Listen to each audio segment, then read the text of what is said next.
चलेगा precursor school. इधर इधर स्कूल ही डिफरेंट है इधर अब। तो वो उतना तो हमको लेके चलना पड़ेगा। एक एक्सपेक्ट कि हम थोड़ा सा एक एमफिल और दूसरा क्या हो गया एमए में एक तालमेल बिठा के रखे ना, जरा ऊपर जाए ज्यादा नीचे जाए, ऐसा ही है बेसिकली काम।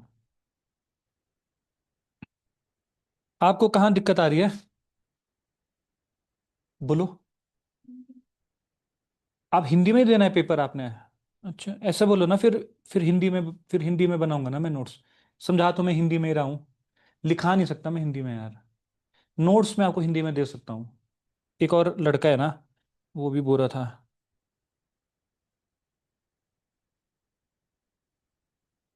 अच्छा। दूसरा पता है क्या होता है यार, हिस्ट्री का कुछ एक्सपेक्ट ऐसा है कि जैसे मतलब अगर आप देखोगे, नॉर्थ डोमिनेटेड है। नॉर्थ नॉर्थ है ना, नॉर्थ हमारा वो डोमिनेटेड है। वेस्ट डोमिनेटेड है। नॉर्थ वेस्ट डोमिनेटेड है। और इंग्लिश डोमिनेटेड है। By the end of the day सारा सारी गड़बड़ किसकी है? लैंग्वेज की। इसको कैसे करते हैं?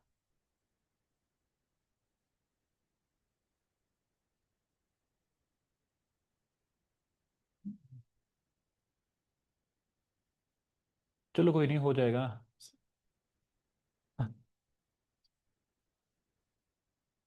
मास्टर्स के एग्जाम है, उसमें तो फिर अब क्या ही कर सकते हैं।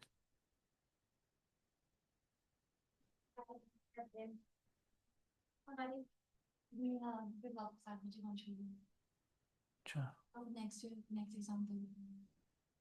चलो कोई नहीं, वो देखो ये तो आपकी अपनी परसेप्शन है ना। मैं तो आपको ये बोल रहा हूँ कि अगर आप खुद भी घर में पढ़ोगे ना, आपके एमए से नहीं चलेगा काम। मैं आपको टू बी वेरी ऑनेस्ट बता रहा हूँ।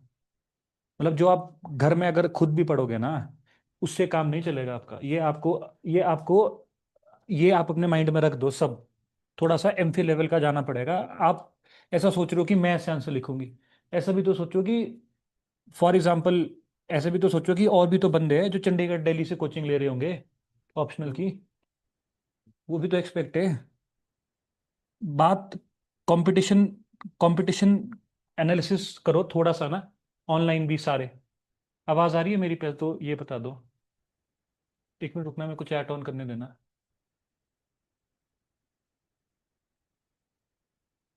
हेलो हेलो हेलो हेलो मेरा। देखो मैं आपको, मेरा यहाँ पर ऐसा कंसर्न नहीं कि आप मेरे से पढ़ो। आप तो कहीं से भी पढ़ो। बट आप अगर घर से भी पढ़ रहे हैं ना, बहुत बच्चे हैं, अगर आप घर से भी पढ़ रहे हैं, तो आप ये ना सोचो कि आप एमए की किताबें खोलेंगे और हो जाएगा। डिफरेंट है। आप एक्सपेक्ट समझो ना कि there may be some people who must be preparing from last 5 years. There must be some people who must have given interviews but not qualified from the same history. कुछ ऐसे भी तो होंगे जो अभी दिल्ली से पढ़ रहे होंगे, स्टडी आईक्यू से पढ़ रहे होंगे, विजन से पढ़ रहे होंगे। वो भी तो लिखेंगे साथ में पेपर। ये तो हम कंपटीशन अपने को ना देखो ना सब। एक ये तो माइक्रो पॉकेट है ना, एक इनविजिबल कंपटीशन भी तो है। ऐसा भी तो होगा जो एमफिल कर रहा है, पीएचडी कर रहा है, वो भी तो लिखेगा पेपर। ये बोल रहा हूँ मैं आपको। मैं ये नहीं बोल रहा कि आप मतलब कि सब कोई ऑनलाइन की यहाँ से पढ़ो वहां से पढ़ो, पर जहां से आपको पढ़ोगे हल्का हल्का सा जो एमफिल ओरिएंटेशन है ना, वो लानी पड़ेगी आपको। भाई अब तो टीजीटी का सिलेबस भी ऑप्शनल का कर दिया है, सोशियोलॉजी पबैड। तो ये तो करना ही है इन्होंने। इस साल नहीं करेंगे तो अगले साल करेंगे, अगले साल नहीं करेंगे तो अगले साल करेंगे। ये तो करना ही है उन्होंने। इन्होंने भी तो ऑप्शनल पढ़ा है। नमिता ने तो, मैंने इनको वीडियोस दी। 113 वीडियोस की कितनी वीडियोस थी वो? 126 वीडियोस। ऐसा अपना नहीं है ऐसा रोल किया यार हमसे पढ़ो। बट ये है कि नहीं हो रहा। अब बड़ा टफ हो रहा है काम। दिक्कत ये है बेसिकली। ये है दिक्कत, है बाकी नहीं है दिक्कत। ठीक है। चलो जी। अच्छा सर, वो मैंने आंसर लिखा था। मैं उसको आज करूंगा। मैंने बस ऊपर ऊपर से देखा, जैसे मैंने आपका देखा, आपका भी अच्छा था।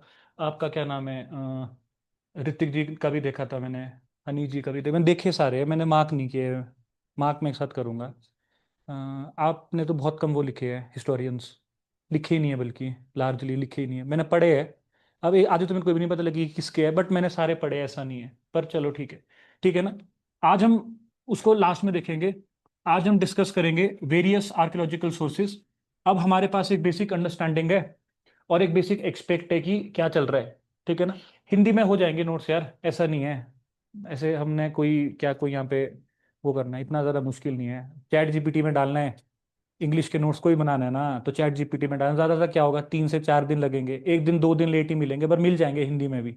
ऐसा नहीं इसका मतलब, मेरे साथ टेक्नोलॉजिकली कोई दिक्कत नहीं है, हिंदी इंग्लिश की दिक्कत नहीं है, हाँ, ऐसा कुछ नहीं है। ठीक है ना।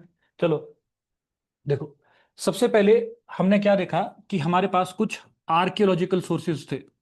अब उन आर्कियोलॉजिकल सोर्सेज में से हम देखते हैं, दो सबसे प्रोमिनेंट सोर्सेज है और उन्हीं दो के हमने आपको क्वेश्चन फ्रेम करके दिए हैं। सबसे पहला क्या है हमारे, इंस्क्रिप्शंस, है ना।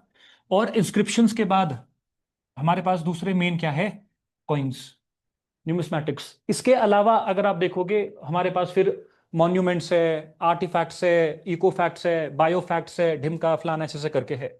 अब ये दो जो चीजें हैं ना, और इसके साथ जोड़ेंगे हम थोड़ा सा मॉन्यूमेंट बाद में। ये जो दो चीजें हैं, ये दो चीजें एंशियंट हिस्ट्री का 50% सिलेबस है।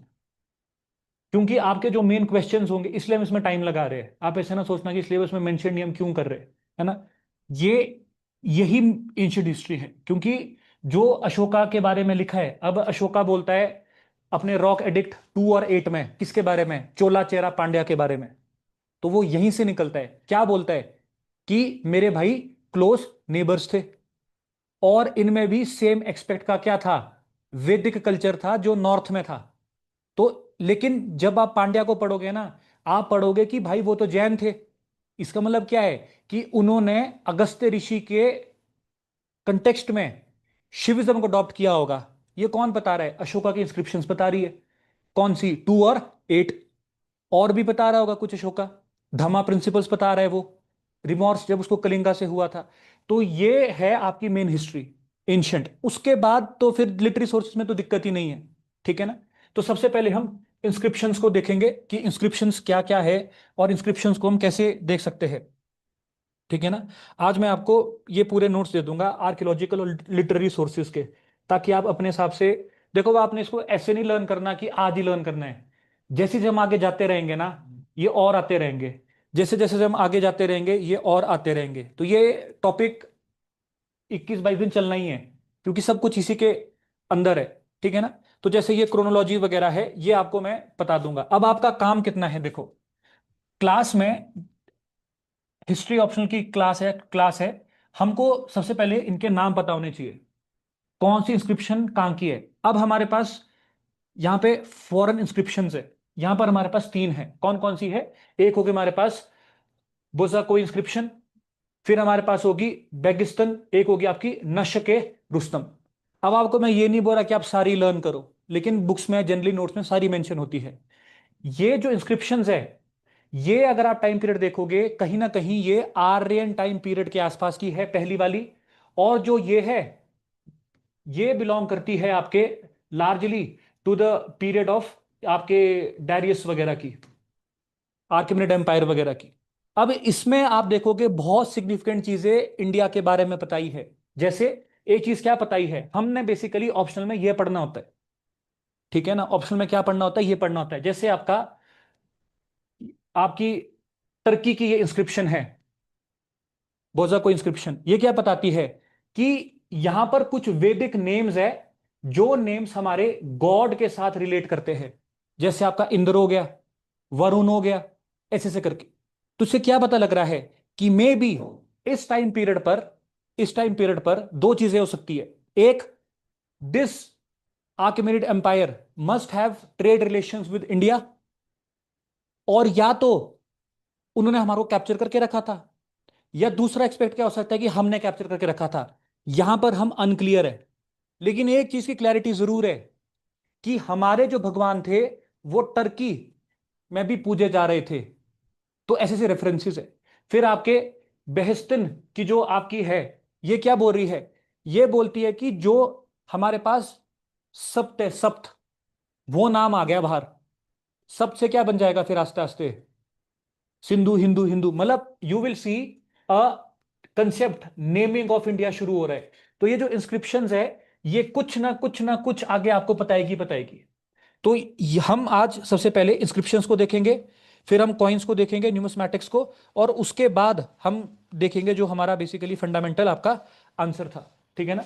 तो आप हेडिंग डालो, important inscriptions, important inscriptions and and their aspects, important inscriptions and their aspects, हम सबसे पहले ये देखेंगे। बाकी मैंने आपको एक वो भी वो रखा है, हमने ये भी करना है, सैंपल आंसर भी है। देखो कोई भी आंसर परफेक्ट नहीं है, ना मेरा आंसर कभी परफेक्ट होगा ना आपका कभी परफेक्ट होगा, बट हम ये पूरा करेंगे। पर एक चीज हम डिसाइड करेंगे, हिस्ट्री ऑप्शनल आंसर लिखने के दो तरीके हैं, स्टाइल 1 स्टाइल 2। हम इसमें से स्टाइल 2 को चूज करेंगे, हमारा आज लास्ट का 15-20 मिनट यही रहेगा, हमने इस पे आंसर लिखना है। ठीक है ना? तो हमने यूपीएससी वाले स्ट्रक्चर में नहीं जाना। यूपीएससी स्ट्रक्चर में 5 पार्ट में डिवाइड हो जाएगा आंसर, उसमें ना चीजें अलग हो जाती है, क्योंकि वो 20-20 नंबर के भी है। हमारे पास ऐसा नहीं है, हमको तो 10 नंबर को ही कन्फाइन करना पड़ेगा ना। तो हम स्टाइल 2 पे जाएंगे, मिक्स है, हम लास्ट में ये देखेंगे। फिर ये थोड़ा वो सैंपल आंसर है, कोर आर्ग्यूमेंट्स वगैरह ये तो मैं आपको शेयर कर ही दूंगा, और शाम को मैं आपको चेक करके आपके आंसर्स भी प्रोवाइड कर दूंगा, ये है। ठीक है? पर अभी हम क्या शुरू कर रहे हैं, इंस्क्रिप्शन। अब देखो, इंस्क्रिप्शन हम मल्टीपल डायमेंशंस में क्या कर सकते हैं, डिवाइड कर सकते हैं। कॉइन्स को हम मल्टीपल डायमेंशंस में डिवाइड कर सकते हैं। एक तरीका चीजों को डिवाइड करने का क्या है, क्रोनोलॉजी। एक तरीका चीजों को डिवाइड करने का क्या है, themes, political, economic, socio cultural. एक तरीका हिस्ट्री में चीजों को डिवाइड करने का क्या है, directions, north to south, north west to, ऐसे करके। क्योंकि जो डायनेस्टीज बदलती है ना, जब डायनेस्टीज बदलेगी, तो डायनेस्टीज कैसे बदलेगी, पहले चलेगी ऐसे, फिर जाएगी ऐसे।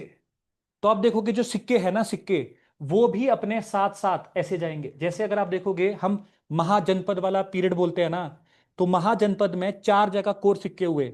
एक हुए तक्षशिला में, एक हुए आपके कहां पर, आपके ये अयोध्या वाला पोर्शन, एक होगा आपके कहा कोसल देश, और एक होगा आपके मगध। तो ये डायरेक्शन है। तो जितना आप इधर इधर को जाते रहोगे, उतनी क्या आती रहेगी, रिफाइनमेंट आती रहेगी इंस्क्रिप्शंस में। जैसे एक और चीज है, यहां पर आपको स्टोन इंस्क्रिप्शंस देखने को मिलेगी।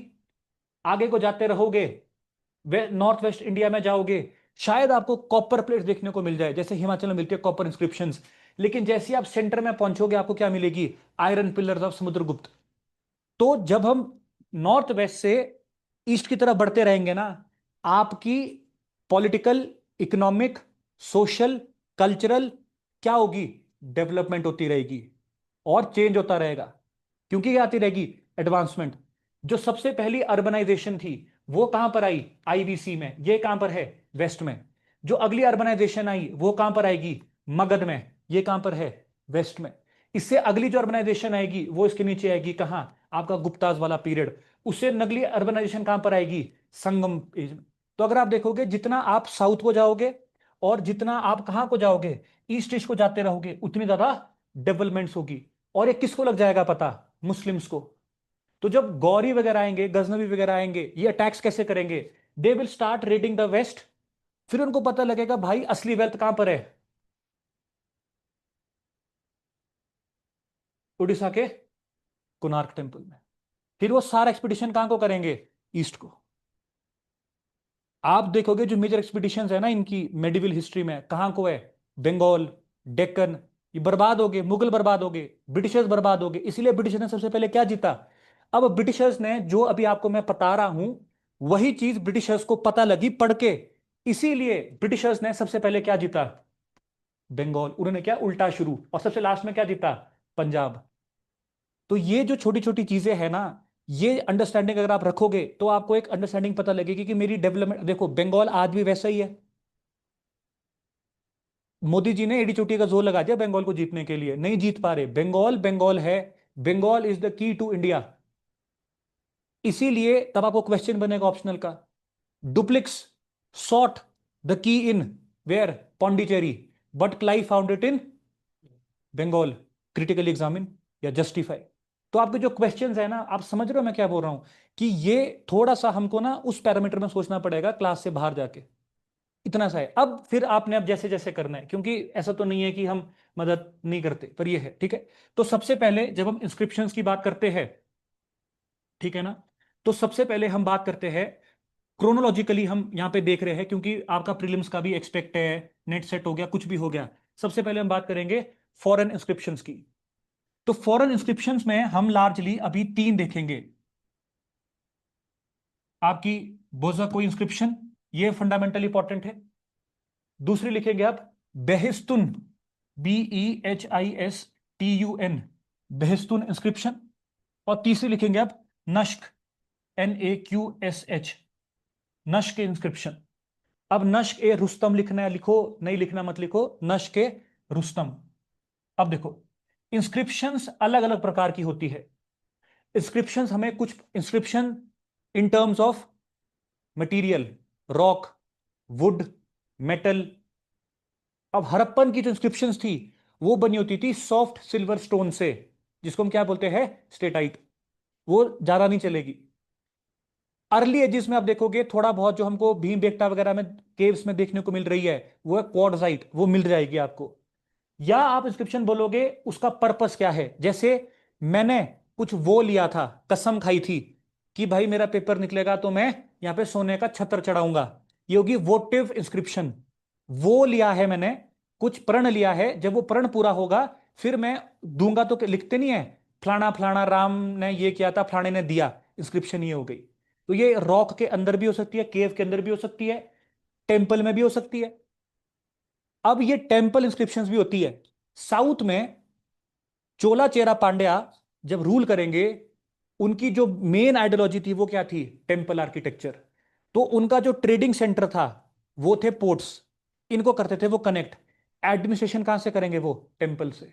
इसीलिए साउथ के टेम्पल्स कैसे है, ग्लोरियस। उसके कितने सारे पार्ट है, मल्टीपल पार्ट्स, उसमें गोपुरम भी है, गेटवे। हमारे टेम्पल ऐसे नहीं है, क्योंकि हमारा टेम्पल सिर्फ क्या सर्व करेगा, रिलीजियस पर्पस। साउथ के टेम्पल, जो ये इंस्क्रिप्शन हम करेंगे इससे पता लग रहा है ये सब हमको। तो हमने ये पढ़ना है आज। और यही कब तक, कहां तक जाएगा आपके, 500 तक, राष्ट्रकूटा सब यही है सब कुछ। तब आपकी अंडरस्टैंडिंग बन जाएगी, बस ये 3 4 दिन देख लो। उसके बाद ज्वाइन करना करना होगा, ये मेन है। उसका घर में पढ़ना होगा, घर में पढ़ लेना। ठीक है ना। तो ये जो इंस्क्रिप्शन है ना, इनके अब हमको क्या है, अब देखो ये वाली जो इंस्क्रिप्शन है, दिस बिलोंग्स टू टर्की। अब यहां की लोकेशन क्यों करा रहा हूं मैं आपको, क्योंकि हम ये बताना चाह रहे हैं कि inscriptions also determine political boundaries, geographical reach, economic reach, कि भारत का जो रीच है वो कहां तक है, टर्की तक। और जो दूसरी है, यह कहां की है आपकी, ईरान की। तो भारत कहां है, ईरान कहां है, टर्की कहां है। तो कहीं ना कहीं हमें यह पता लग रहा है, ठीक है। तो आपकी जो पहली इंस्क्रिप्शन है वो है 1380 BCE। और ये दोनों आपको साथ साथ देखने को मिलेगी, 520 और 515 BCE, BCE या फिर BC। ये तो इनका टाइम पीरियड है, ठीक है जी, ये आपका टाइम पीरियड है। अब ये वाली जो दो है, ये वाली जो दो है, ये बिलोंग करती है डैरियस, डारियस वन को। किसको बिलोंग करती है, डारियस वन को।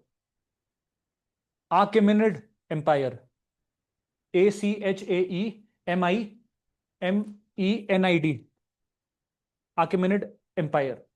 ये चीजें हमारे लिए इंपॉर्टेंट नहीं है, अगर आपने डारियस भी लिख दिया बहुत इनफ है। हमारे को यहां से क्या निकालना है, बेसिकली इंस्क्रिप्शंस यहां पर क्या दे रही है, ठीक है। अब अगर आपको आ जाता है which is the earliest inscription, तो आप ऑब्वियसली क्या लिख दोगे, बोझा कोई लिख दोगे। या आप लिख दोगे इसमें से कौन सी इंस्क्रिप्शन भारत में नहीं है, 1 2 3, 1 2 3 4, ऐसे करके आपके प्रीलिम्स के क्वेश्चन भी सेट बन सकता है यूपीएससी के, अभी मैं ऐसा करा रहा हूं। लेकिन अगर आप इसको ढंग से देखोगे, जो पहली इंस्क्रिप्शन है, इट टेल्स अबाउट सर्टन वैदिक नेम्स ऑफ गॉड्स। ये क्या बताती है, कुछ वैदिक नेम्स ऑफ गॉड्स बताती है हमको, ठीक है जी। वैदिक नेम ऑफ गॉड्स हमको यहां पर ये बताती है, जैसे इंद्र, मित्र, वरुण, इंद्र, मित्र और वरुण, ये हमको बताती है डायरेक्ट। अब जो बेहिस्तान वाली इंस्क्रिप्शन है, ये हमें दो इंपॉर्टेंट नाम बताती है।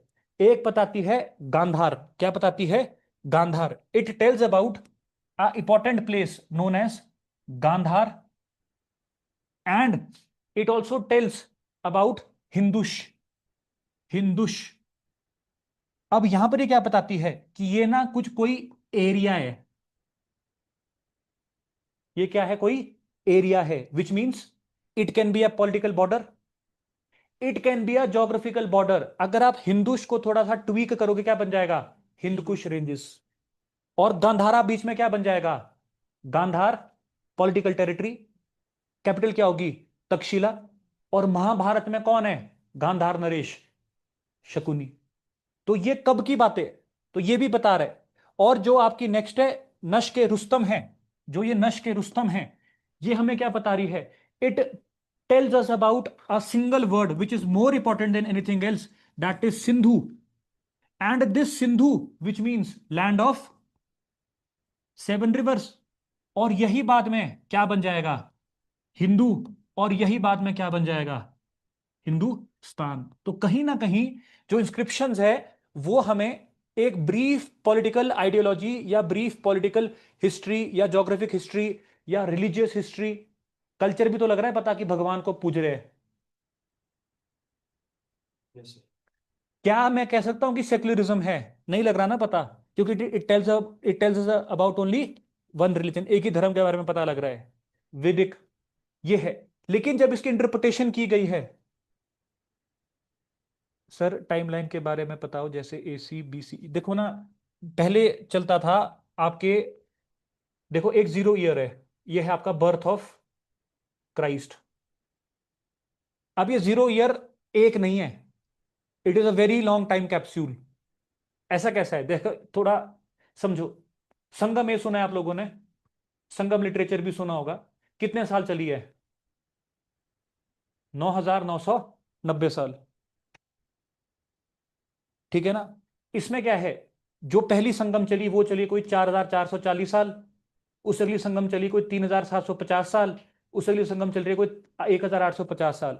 लेकिन हम इसका जब टाइम पीरियड लेते हैं, कितना लेते हैं? 3 BC से 3 AD, ऐसे करके सेंचुरीज में, मतलब 300 BC से 300 AD। तो हमारे पास यहां पर क्या है कि जो 0 ईयर है ना, ये एक नहीं है, एक साल नहीं है। It is a it is a area या time period of resurrection of Jesus Christ. तो उसको एक साल नहीं लगे होंगे। वो दुनिया नष्ट हो चुकी है, बोला सब कुछ खत्म हो चुका है। कुछ स्टोरियंस बोलते हैं 1,200 साल है, जैसे मैं आपको बता रहा था। कोई बोलता है 2,000 साल है। कोई बोलता है भाई 2,500 साल भी हो सकते हैं। इसके पीछे का जो टाइम पीरियड हिस्टोरियंस ने देखा, अब नई दुनिया बनी बोलते हैं। कब बनी नई दुनिया? जीरो में, 0 सेंचुरी में, 0 कॉमन एरा में, CE। ऐसे करके लेको चलो उसको, 0 ईयर। इसके पीछे है बिफोर जीसस क्राइस्ट, है ना, बिफोर। तो उसको हमने क्या बोलना शुरू किया? BC। और इसके बाद हमने बोला कि भाई जीसस क्राइस्ट का बर्थ हो गया। तो मतलब ये कौन सा पीरियड है आपका? After Christ. लेकिन हम इसको क्या बोलते हैं? AD। मीनिंग क्या बोलते हैं? एनो डोमी, एनो डोमिनी, AD। लेकिन ये जो नाम है ना, ये नाम दिए हैं यूरोपियंस ने, खासकर ब्रिटिशर्स ने, क्योंकि उनको रिलीजियस एक्सपेक्ट देखना था। क्या लग रहा है पता? कि world is being dominated by Christians, and there is only one God, Jesus Christ. तो जो नेशनल हिस्टोरियंस आए, उन्होंने बोला ऐसा नहीं चलेगा गुरु। ये जो है, this period will not be set as BC। इसको हम बोलेंगे बी कॉमन एरा, मतलब बिफोर कॉमन एरा, CE। और जो अभी का पीरियड चल रहा है, जैसे 1, 2, 3, 4, 5, 2000, उसके बाद 2025, ये जो है, this is your CE common era. ऐसे पढ़ते हैं हम इसको। अब हम BC AD नहीं लिखेंगे। जब मैं आपको BCE बोलूंगा, उसका मतलब होगा BC। जब आपको मैं CE बोलूंगा, उसका मतलब होगा AD। समझ आ गया? लेकिन मैं आपको बीच में एक और टर्म कभी कभी बोलूंगा। मैं बोलूंगा C.CE, या मैं बोलूंगा C.BCE। अब यहां पे जो छोटा सी है ना, ये जो छोटा सी है, ये रिप्रेजेंट करता है सेंचुरी। ये रिप्रेजेंट करता है सेंचुरी। मतलब मैं बोलता हूं कि जो संगम एज है, ये शुरू हुई ये शुरू हुई 300 बीसीई में, और 300 एडी तक चली, 300 सीई तक चली, सॉरी। या मैं बोल सकता हूं सेम 300 बीसी से 300 एडी। ये है पुराना डाटा, इसको नहीं लिखना हमने पेपरों में अब। लेकिन अगर आप कभी फंस जाते हो तो लिख दो, मतलब मैं मना इसलिए कर रहा हूं क्योंकि अब खत्म हो चुका है ये तरीका है। एक सेंचुरी में कितने साल होते हैं? 100। क्या मैं इसको ऐसे लिख सकता हूं? 3.C BCE डैश 3C.CE, ऐसे भी तो लिख सकता हूं इसको मैं। मतलब 3 century before common era, 3 century after common era. एक ही बात हुई ना। मतलब इसमें मैं कितने साल ले रहा हूं? 300 से लेकर 300। तो कई जगह बुक्स में सी BCE .CCE भी लिखा है। तो आपने ये दो चीजें याद रखनी है। या तो बुक्स में कैसे लिखा होगा, या तो बुक्स में सीधा लिखा होगा BCE से लेकर CE, फिर उसमें पूरे सेंचुरी डाली होगी ऐसे करके। C.CE और century common era, century before common era, मतलब पूरी सेंचुरी ले लो। 100 साल ले रहे हैं हम इसमें। 100 साल नहीं, 112 साल होते हैं वैसे, अकॉर्डिंग टू नेशनल स्टोरेज। 112 साल है इसमें, 100 साल नहीं, बट हम तो 100 साल लेके चलेंगे, सेंचुरी सेंचुरी करके। समझ आ गया आपको हनीश जी? तो यहां पर आपको दो तरीके की टाइमलाइंस देखने को मिलेगी। एक है डायरेक्ट टाइमलाइन, जैसे मैं बोलूं AD या फिर CE, ये एक ही है कि रिवोल्ट कब हुआ। तो आप लिखते हो पेपर में revolt took place in 1857 CE, और मैं लिखता हूं revolt took place in 1857 AD। दोनों करेक्ट है। लेकिन इमेजिन करो मनत जी ईयर भूल गए कि 1857 का रिवोल्ट कब हुआ। तब वो क्या लिखेंगे? तब वो लिखेंगे 19th डॉट सी CE। लेकिन हम उसको प्रेम से क्या लिखते हैं? 19th century. तो उसका शॉर्ट फॉर्म क्या है? 19th छोटा सी CE। उसी तरीके से मैं बोलता हूं कि हड़प्पन ऋग्वेद कब लिखी गई? तो ऋग्वेद लिखी गई है 1700 BC में, या फिर 1700 BCE में, बिफोर कॉमन एरा। तो मैं कोई चीज लिख सकता हूं इसमें। इस पेपर में ज्यादा सूटेबल कौन सा तरीका है? आप तो मतलब मैं तो बोल रहा हूँ सेंचुरीज में चलो बस। मतलब .CE भी ना लिखो, सीधा लिखो सेंचुरी। लिखने का है जब बहुत ज़्यादा हो जाएगा, या आदत पड़ जाएगी, फिर आप ऐसे, फिर आपके लिए बहुत नॉर्मल हो जाएगा ये .CBCE ऐसे करके, CE ऐसे करके लिखना। अगर ज़्यादा कंफ्यूजन है, हाँ हाँ, एग्जाम में ये टर्म्स है, शॉर्ट फॉर्म्स है, ये बुक्स में है। अब जो मॉडर्न बुक्स है उसमें ऐसे ही लिखा हुआ है। These are, you can write them exactly in the books. ठीक है, या आप इसको लिख सकते हैं, इसमें कुछ नहीं है, कोई नंबर नहीं कटेगा आपका। 1200 था ना? हम्म। तो उसको कौन सी सेंचुरी में करेंगे हम कन्वर्ट? अगर क्यू बिफोर वाला है ना तो जिससे आप जैसे अब ई बी सी ई जो है। देखो, आपकी सेंचुरी यहां पे वही रहेगी, मतलब 17वीं, 17th C.BCE, ये ऐसी रहेगी। इसमें आगे पीछे नहीं जाना है आपने। आगे वाली में हम वो आफ्टर जिस बर्थ के बाद जा रहे हैं हम आगे, उसमें नहीं जाना, उसको अपने वैसे ही लिखना है। वही सेम ईयर को सेम सेंचुरी बनाना है, पिछले वाले में। पिछले वाले में। ठीक। समझ आ रहा है ना आपको? मतलब मेरे ख्याल, इसको एग्जांपल के साथ देखते हैं। जैसे मान लो संगम एज है। संगम एज कब डिक्लाइन हो रही है? संगम एज डिक्लाइन होती है आपका 200 AD के आसपास। तब उसको क्या लिखते हैं आपका? 3 सेंचुरी AD। Yes sir. 200 के बाद डिक्लाइन होना शुरू हो जाएगी। लेकिन ये राइस कब कर रही है? राइस कर रही है आपका ये 300 BC में ही। लेकिन हम यहाँ पे क्या लिख रहे हैं इसको? 3C BC। तो ये रहेगा सेम ही। यहां पर क्योंकि 0 ईयर लगा है ना, अब वो ईयर मिसिंग है। उस ईयर को हम यहाँ पे कंपनसेट करने की कोशिश करते हैं थोड़ा सा। सर 299 हो गया तो भी 3 लगेगा। थ्री थ्री लगेगा। ठीक। थ्री थ्री लगेगा। इसका क्या, कहाँ से कहाँ तक लगेगा इसमें? जैसे इसमें होता है ना कि 0 से या 1 से लेके 99 तक फर्स्ट सेंचुरी। ये सेम है। वैसे 112 साल होते हैं, बट हम राउंड ऑफ करके 100 लेके जा रहे हैं, फिर पूरी कैलकुलेशन गड़बड़ हो जाएगी। ये आपने ऐसे ही रखना है।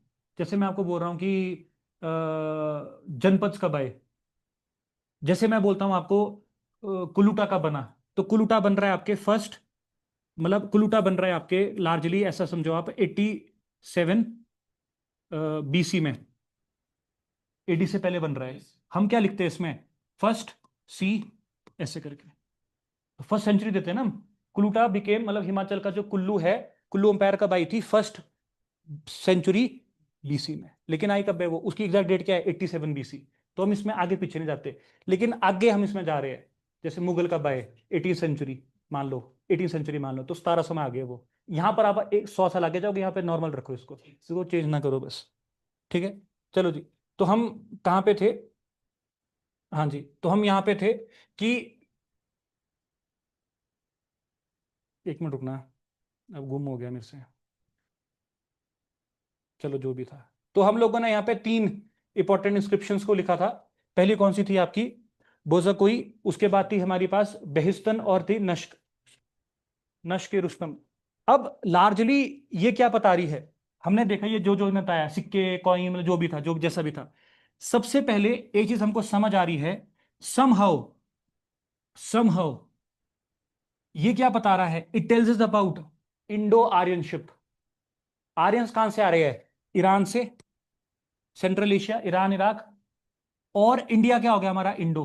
तो पहली बार आर्यंस का एडवेंट, पहली बार भारत में आर्यंस का आगमन, उनका मेल मिलाप, उनके तौर तरीके किन स्क्रिप्ट से पता लगते हैं, इन 3 स्क्रिप्ट से। उसको हम क्या टर्म, की टर्म क्या है, Indo Aryanship. Example, example, use of Vedic gods in both Turkey and India, ऐसे करके रेफरेंसेस है फिर आगे। तो सबसे पहले हमें क्या पता लग रहा है, इंडो आर्यनशिप। बस आप इसको छोड़ो, सिर्फ इतना याद रखो कि इंडो आर्यनशिप पता लग रही है। ठीक है जी। दूसरा, और क्या पता लग रहा है, हम कह सकते हैं, क्योंकि वैदिक गॉड्स है, कहीं ना कहीं क्या पता लग रहा है, वैदिक प्रेजेंस, वैदिक प्रेजेंस पता लग रही है। ये भी हम बोल सकते हैं, मैं लिखाता हूं, वैदिक प्रेजेंस पता लग रही है। और क्या पता लग रहा है, हम कह सकते हैं कि कॉमन गॉड्स पता लग रहे हैं, जैसा आपको मैंने बताया। ठीक है, अभी बताऊंगा, मेरे को एक बार कंप्लीट करने दो। ठीक है, और क्या पता लग रहा है, कहीं ना कहीं we get to know about the political as well as geographical records, क्योंकि हमारे को गंधार मेंशनड है, हिंदुश मेंशनड है, और सप्त मेंशनड है, सिंधु मेंशनड है। तो पॉलिटिकल और ज्योग्राफिकल रिकॉर्ड्स भी पता लग रहे हैं इससे। एक पॉलिटिकल में क्या पता लग सकता है, कि मेरी जो रीच है वो कितनी है। ज्योग्राफी में क्या पता लग सकता है, जैसे रिवर्स पता लग रही है, माउंटेन सिस्टम पता लग रहा है, पॉलिटिकल बाउंड्रीज पता लग सकती है। तो वो इंटरप्रिटेशन कौन करेगा अब, हिस्टोरियन। ठीक है ना। तो ये लग रहा है पता। और क्या पता लग रहा है, अगर आप देखोगे कहीं ना कहीं भारत की क्या पता लग रही है, territorial definition, territorial definition, Sindhu, Hindu, Hindustan. तो ये किस लिए इंपॉर्टेंट है, ये आपको टेरिटोरियल डेफिनेशन ऑफ इंडिया भी देता है एज सप्तरिंजन, क्योंकि सब से ही क्या नाम निकलेगा, हिंदू, हिंदू से क्या निकलेगा, हिंदुस्तान। ठीक है जी। अब आपको मैं इसमें एक कॉमन चीज बताता हूं, सबसे कोर चीज, अगर आप देखोगे यहां पर जो ये स्क्रिप्ट्स है या इंस्क्रिप्शंस है, लार्जली ये किसकी है, आपकी आर्किमिड्स एम्पायर की। ये रूल कैसे करते थे, इनके रूल करने का तरीका क्या था, इनके रूल करने का तरीका था जैसा आज का हमारा तरीका है। Their empire was divided into small small pockets. मैं कहां बैठा हूं, मैं बैठा हूं ईरान में, और मैं रूल कहां तक कर रहा हूं, मैं रूल कर रहा हूं गंधारा, आज का अफगानिस्तान का पोर्शन, मतलब बीच में बहुत बड़ा एरिया है। तो मैं कैसे रूल करूंगा, ये क्या करते थे, जैसे आज की तहसील होती है ना, ये अपने रीजन को छोटे छोटे पॉकेट्स में डिवाइड कर देते थे। उन पॉकेट्स को ये लोग प्यार से बोलते थे शत्रप्स या शत्रपी, SATRAPHI, क्या बोलते थे, शत्रप्स या फिर शत्रपीस, SATRAPHI, शत्रपी, शत्रपी। मैं लिखाऊंगा अभी, आप ऐसे समझो, मैं पूरा, मैं आपको डिक्टेट करा दूंगा इसको। ठीक है ना। ये जो क्षत्रपी होता था, ये हो गया क्षत्रपी 1, 2, 3, 4, 5, मतलब modern day Shimla district, modern day Kullu district, modern day Kangra district, modern day Sirmaur district, modern day Mandi district. अब डिस्ट्रिक्ट का कोई हेड होगा, उसको बोलते थे क्षत्रप। जो इनके हेड होते थे, जो क्षत्रपी का हेड होता था, उसको क्या बोलते थे? क्षत्रप्स। SATRAPHS, क्षत्रप्स। मतलब आज का इमेजिन करो, ये क्या है? MLA। ये क्या है? MLA। ये क्या है? MLA। ये क्या है? MLA। ये MLA उस टाइम क्या होते थे बेसिकली उनके? गवर्नर्स। तो यहां से हमें एक और चीज पता लग रही है, that is modern day polity and administrative capacity of India in the form of Kshatraps. जो क्या है उस टाइम के? गवर्नर्स। मौर्यंस भी ऐसी करेंगे। मौर्यन का रीजन कितने पार्ट में बैठे था? 4। फिर आप देखोगे वेस्टर्न चालुक्यास आएंगे, वो भी ऐसी करेंगे। सतवाहनास, 7 वाहन, उन्हें अपने पर कितने पार्ट में डिवाइड की थी? 7 उसमें। तो गवर्नर बनाने वाले पहले कौन थे? ये लोग, ना कि पोर्चुगीज इंडिया में। इन्होंने बहुत पहले बना दिया गवर्नरशिप्स। ठीक है, इसमें देखो द फॉरेन इंस्क्रिप्शंस, मैं लिखा रहा हूं जिसका छूट गया। द फॉरेन इंस्क्रिप्शंस, इसमें ऐड कर देना जितना लिखा है लिखा, जितना फॉरेन इंस्क्रिप्शंस दस टेलस, दस टेलस अबाउट, दस टेलस अबाउट डैश वैदिक प्रेजेंस, वैदिक प्रेजेंस एंड कॉमन गॉड। ये हमें किसके बारे में बताती है? जो वैदिक प्रेजेंस है और जो कॉमन गॉड है, उसके बारे में बताती है ये, है ना? उसके बारे में बताती है। क्या मैं ऐसा बोल सकता हूं कि इस टाइम पर हवन होते होंगे? क्योंकि अग्नि भगवान डाला है। तो क्या मैं बता सकता हूं कि ये सोसाइटी के बारे में पता लग रहा है इससे? क्या लग रहा है पता? कि society is into religious rituals. तो सोसाइटी क्या कर रही है? रिचुअल्स, ब्रैकेट आगे लिख दो, society is equal to rituals. Society is equal to rituals as Agni god was symbol या connection between god and humans. पढ़ा होगा आपने, आपके प्रीलिम्स में भी काम आ जाएगा। कैसे लग रहा है पता? क्योंकि अग्नि में आप क्या दोगे? आहुति। तो आपको और भगवान के बीच कनेक्शन कौन एस्टेब्लिश करता है? अग्नि गॉड। तो यहां से पता लग रहा है कि वैदिक प्रेजेंस है। अगर वैदिक प्रेजेंस है तो क्या है? यज्ञनाज है। यज्ञनाज है तो क्या है? सैक्रिफाइसेस है। सैक्रिफाइसेस है तो क्या है? अग्नि है। मैं यहां पे ह्यूमन एनिमल सैक्रिफाइस की बात नहीं कर रहा हूं, नॉर्मल आहुति की बात कर रहा हूं। एनिमल सैक्रिफाइस आएगा लेटर वैदिक पीरियड में, लेकिन सैक्रिफाइस तो सैक्रिफाइस हुआ ना, आग में भेड़ चढ़ाना, आहुति देना। ठीक है, तो ये सब पता लग रहा है एक ही गॉड है। तो ऐसे रेफरेंसेस निकालनी है आपको बेसिकली। तो ये हम इसको सैटरडे तक ऐसे ही पढ़ते रहेंगे इसको हम। जब आपको अंडरस्टैंडिंग आ जाएगी कि मेरी यहां से क्या रेफरेंस निकलेगी, उसके बाद आपकी हिस्ट्री खत्म हो गई है, ऐसा सोचो आप। फिर खत्म है, फिर फिर सब कुछ खत्म है लार्जली। और आप इसमें कोई भी हिस्टोरियन डालो, ऐसा कैसे हो सकता है कि रोमिला थापर पढ़ रही है और उसने इग्नोर कर दिया? इम्पॉसिबल, क्योंकि तो मेन इंस्क्रिप्शन है। या ऐसा कैसे हो सकता है कि आर एस शर्मा पढ़ रहा है, उसने इग्नोर कर दिया? व्हीलर पढ़ रहा है, उसने इग्नोर कर दिया? तो हम जनरली, जो मैंने आपको बोला ना, एक हिस्टोरियन मल्टीपल व्यूज देगा, आप उसको कहीं पे भी यूज करो, थीसिस एंटीथेसिस सिंथेसिस में। वो तो मैंने अब लिख दिया, मतलब उसको जरा माइंड, मतलब स्टैग्नेंट नहीं रहना कि भाई ये तो एंटीथेसिस में ही डालूंगा मैं। तो ट्रिक क्या होगी? नो वन नो, मुझे भी नहीं पता डायरेक्टली रोमिला थापर ने क्या लिखा है, ना एग्जामिनर को पता है। लेकिन अगर आप उसको इंटरप्रिटेशन दे दोगे ना, तो वो एक क्या हो गया, आपने इसको क्या कर दिया? जस्टिफाई। समझा आपको ऑप्शनल कैसे तैयार करना है? लेकिन हम क्या करेंगे, कोशिश की हम कुछ कुछ कोर्स भी याद रखें उनके, वो तो हम रखेंगे ही रखेंगे। ठीक है, नेक्स्ट लिखेंगे आप इसमें। और क्या पता लग रहा है इसमें? और इसमें लग रहा, और इसमें पता लग रहा है political and geographic aspects, geographic and political aspects dash definition of, territorial extents. Definition of territorial extents. अब हमने क्या करना है, आपका जो आंसर होगा उसके 50% में, 50% में सब्सटेंस होना चाहिए।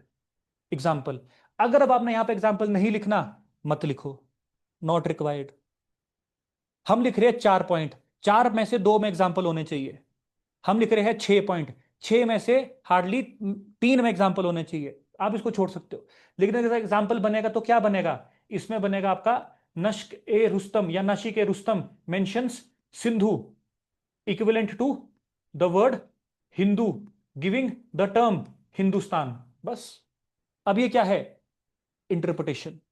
ये इंटरप्रिटेशन गलत भी तो हो सकती है, इसीलिए इंटरप्रिटेशन को वैलिडेट करने के लिए क्या लाना पड़ेगा, लिटरेरी सोर्स। ये बोलती है रुमिला थापर। रुमिला थापर ने वो गलत नहीं बोलती, रुमिला थापर बोलती है कि इंटरप्रिटेशंस कैन बी वेग। उसका जितनी नॉलेज थी मे बी, पर ऐसे करके। तो पॉलिटिकल और ज्योग्राफिकल एस्पेक्ट्स पता लगते हैं। Example, definition of territorial extents, कहां तक, या तो गांधार तक, या हिंदूश तक, या फिर सिंधु घाटी तक। वैली भी तो लग रही है पता आपको, सिंधु घाटी नाम आज तक चल रहा है, हिंदकुश हिंदू से गांधार आज तक। और थर्ड सबसे इंपॉर्टेंट क्या लग रहा है इसमें, administrative capacity. It also tells about administrative capacity. It also tells about administrative capacity as governorship, as governorship in the form of governorship in the form of shatraps, in the form of shatraps या शत्रपी, SATRAPHY। अब जब भी आपको शत्रप आएगा, आप घर में भी कभी पढ़ोगे, याद रखना इसको, क्योंकि बुक्स में शत्रप्स मेंशन्ड होते हैं। वेस्टर्न शत्रप्स, एक तो एम्पायर शुरू होगी इनके नाम से, वेस्टर्न शत्रप्स। सोचो ये एम्पायर बन जाएगी शत्रफी। तो शत्रफी को रूल कौन करता था, रूल्ड बाय शत्रप, जो क्या है इक्विवेलेंट टू गवर्नर, हमने लिखा हुआ है। अब यहां पर आप एग्जाम्पल डालो, example, example the Mauryan, example the Mauryan administration, example the Mauryan administration dash, पहले लिखेंगे राजू का, RAJUKA, राजू का, एंड प्रदेशी का, राजू का एंड प्रदेशी का, PRADESHIKA, राजू का एंड प्रदेशी का। हाँ जी, एडमिनिस्ट्रेशन का हाँ एडमिनिस्ट्रेशन का एग्जाम्पल है ये। एग्जाम्पल मॉडर्न एडमिनिस्ट्रेशन, मतलब इन्हीं से मॉडर्न ने सीखा है ये। अभी बताता हूँ, 1 मिनट। इंस्क्रिप्शन हिंदू कल्चर को भी बता रहा है, हिंदू नहीं जी, हिंदू कल्चर नहीं है, वैदिक कल्चर है, वैदिक कल्चर, हिंदू कल्चर नहीं है। There is in history there is no Hindu culture, there is either, there is Vedic culture, then there is later Vedic culture. Later Vedic culture 2 part में डिवाइडेड है।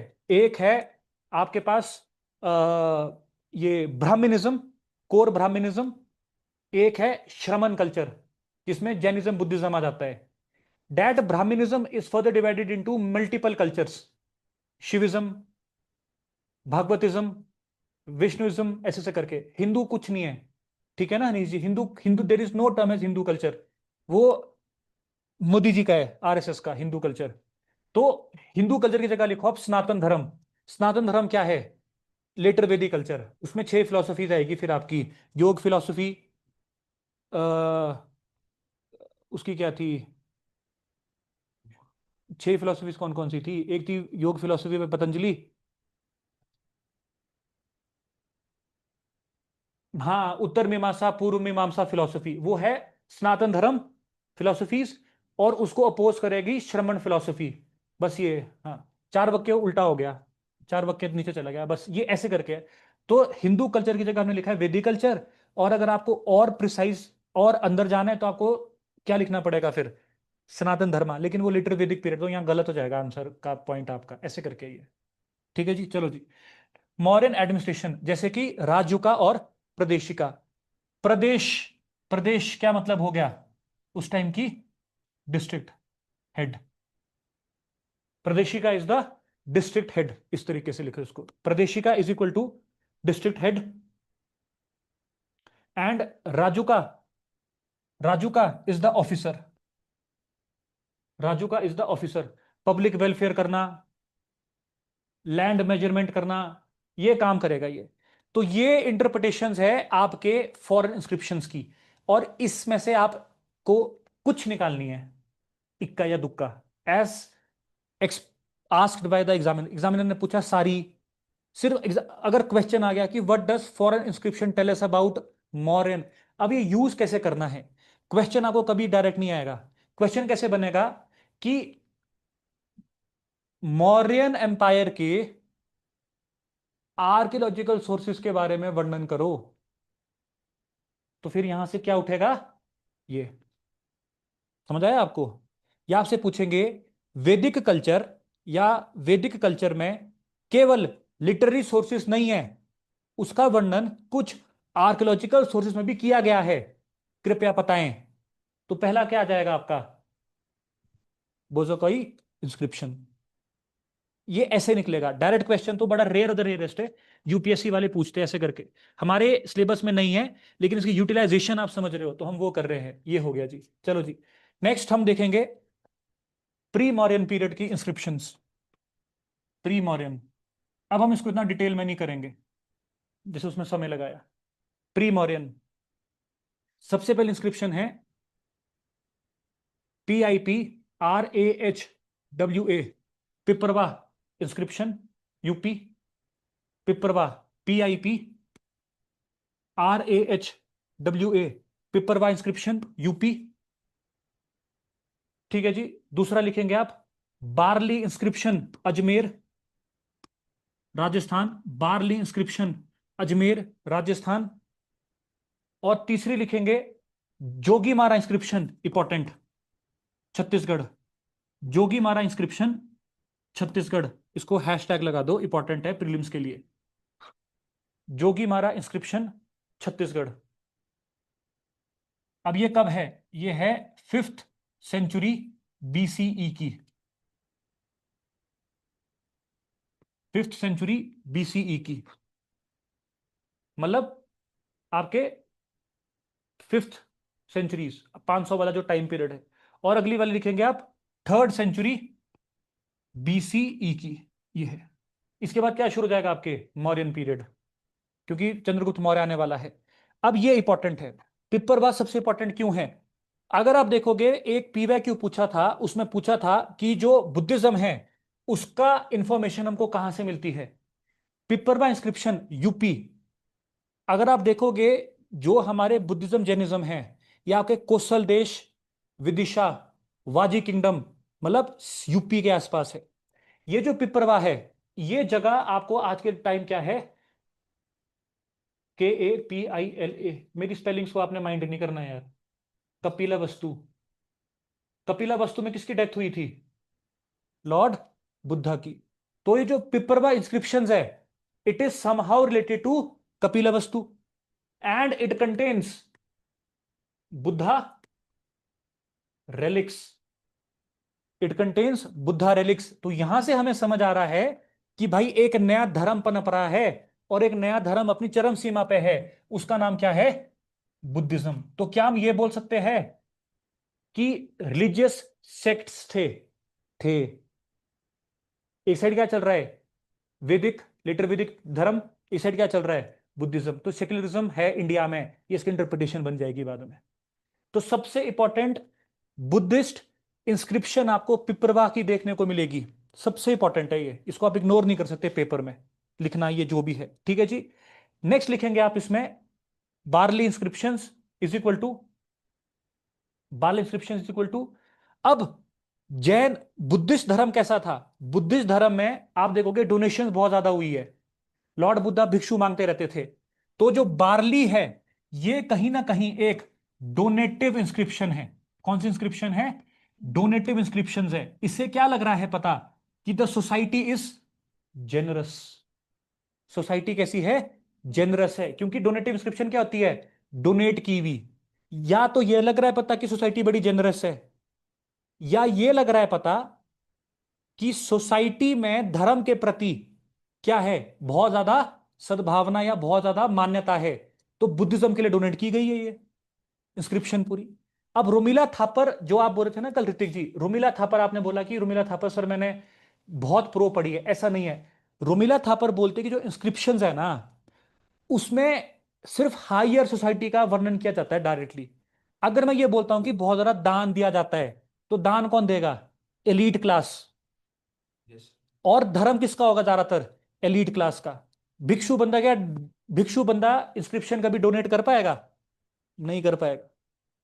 इसीलिए यहां पे रोमिला थापर क्या हो जाती है? एंटीथीसिस में यूज। वहां पर आप इसको डाल सकते हो। एक और जगह रोमिला थापर आती है, वो कौन सी है आपकी? जूनागढ़ इंस्क्रिप्शन या फिर अल्लाहाबाद इंस्क्रिप्शन, कि अपने बारे में इतना कुछ लिख दिया समुद्रगुप्त ने, कविराज हूं मैं, नेपोलियन ऑफ इंडिया हूं मैं, ये हूं मैं, वो हूं मैं। तो वो जो यूलोजीज है, प्रशस्तीज है, वो बड़ी समझ नहीं आती कि इतना महान कैसे होता है कोई इंसान भाई। बायसनेस हो जाती है वहां पर। ये करती है रोमिला थापर टारगेट। फिर बोलते हैं कि इसलिए किताबें पढ़ो, मतलब लिटरेरी सोर्सेज पढ़ो आप। वो इग्नोर नहीं कर रही इसको, वो बोल रही है कि क्या ये सिर्फ एलिट सेक्शन तो नहीं दिखा रहा कहीं। वो माइंड में क्वेश्चन लाती है, क्योंकि डोनेशन कौन करेगा? एलीट क्लास जिसके पास कुछ है। ठीक है जी। तो ऐसे करके रेफरेंसेस है यहां पर जो भी है। अब ये दो इंस्क्रिप्शंस है ना, जो सबसे पहले कौन सी लैंग्वेज आई? ब्राह्मी। हमने ब्राह्मी स्क्रिप्ट बोला था ना कल। ये दोनों किस में लिखी गई है?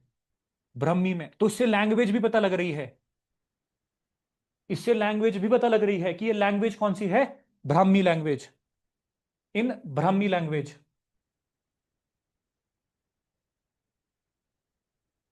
ठीक है जी, ब्राह्मी लैंग्वेज। तो अब इसकी इंटरप्रिटेशन क्या हो सकती है? इसकी इंटरप्रिटेशन हो सकती है the literacy of India was pre Mauryan. नहीं तो किसको क्रेडिट देते हैं हम लिटरेसी का? मौर्यन पीरियड को।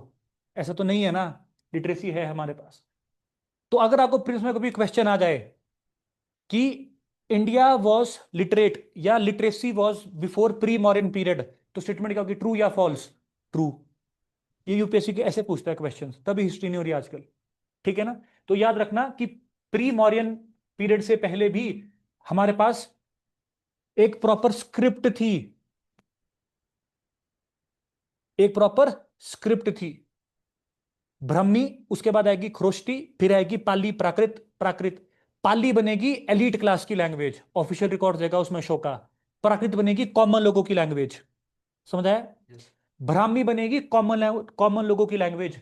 खरोष्टी बनेगी हाई क्लास की लैंग्वेज। अब यहां पर उपिंदर सिंह उसको काउंटर करती है, किसको? रोमिला थापर को।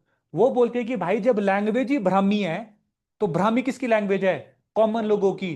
तो ये कॉमन सोसाइटी ही दर्शा रहा है। ऐसे होता है सिंथेसिस। अब फॉर एग्जाम्पल, मैंने आपको बोला अशोका की जब इंस्क्रिप्शन आएगी तो वो तीन टाइप की है। एक है major rock edict, MRE capital. एक है माइनर रॉक एडिक्ट, MNRE। एक है क्या? Pillars, simple pillars. तो वो किस लैंग्वेज में लिखे होंगे? पाली की प्राकृत? नहीं। वो जो वो जो पिलर्स है ना, वो अपने लिए है कि लोगों के लिए है? तो लोगों की कौन सी लैंग्वेज है? प्राकृत। तो जब आपको प्लीज में क्वेश्चन आएगा कि रॉक इंस्क्रिप्शंस या रॉक एडिक्ट्स ऑफ अशोका वर इन पाली, गलत। क्योंकि वो आम लोगों के लिए है, तो वो किस में होंगे? प्राकृत भाषा में। तो ऐसे अंडरस्टैंडिंग बनाए। तो अब जब अब जब तक अशोका नहीं आएगा, सारी की सारी इंस्क्रिप्शंस किस लैंग्वेज में होगी? ब्राह्मी में।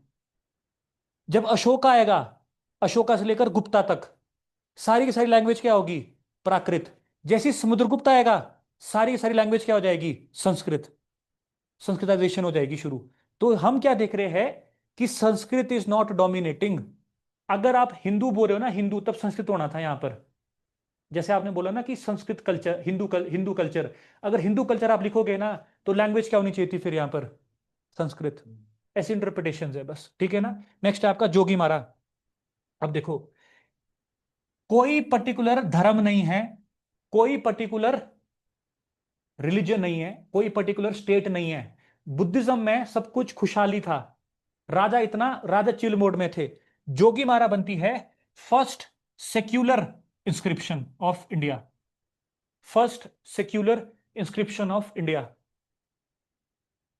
अब यहां पर सेक्युलर का मतलब क्या है? अब ये एक गुफा में है, जोगीमारा केव छत्तीसगढ़, जोगीमारा केव छत्तीसगढ़। यहां पर क्या हुआ? यहां पर आप देखोगे, मैं आया, मैंने यहां पे खुर्च दिया, history is the best subject Brahmi में। आप आए, आपने खुर्च दिया प्राकृत में। आप आए, आपने खुर्च दिया खरोष्टी में। क्योंकि यहां पर कोई भी आ रहा है, it is not controlled by Raja, it is non royal, इसीलिए सेक्युलर है। इट इज, इसीलिए ये सेक्युलर है। It is non secular inscription, non sorry, it is secular inscription non royal inscription. मतलब कोई राजा ने इसको क्या नहीं किया, कंट्रोल नहीं किया, या इसको अपने पैट्रोनेज में नहीं लिया। तो सबसे कम बाइसनेस होगी इसकी, क्योंकि इसमें राजाओं का व्याख्यान नहीं है, ये आम लोगों का है, अपने ओपिनियन है इसमें। तो लोगों के ओपिनियन क्या थे? प्रेम भाव। लोगों का ओपिनियन क्या था? मौज मस्ती। इसमें और क्या बताया है? डांस। तो ये किसको दर्शा रहा है जोगी मारा? Community life. तो कम्युनिटी लाइफ कैसी है? It is full of compassion, प्यार है इसमें। It is full of happiness. एक आर्ट फॉर्म है इसमें। आर्ट फॉर्म कौन सा है? डांस। अब ये जो आर्ट फॉर्म है डांस, ये हमें कैसे लगता है पता? एक डांसर का वर्णन किया है इसमें। सतुनुका, सतुनुका के बारे में लिखा है, SATUNAKA, सतुनुका डांसर। लिखो, it mentions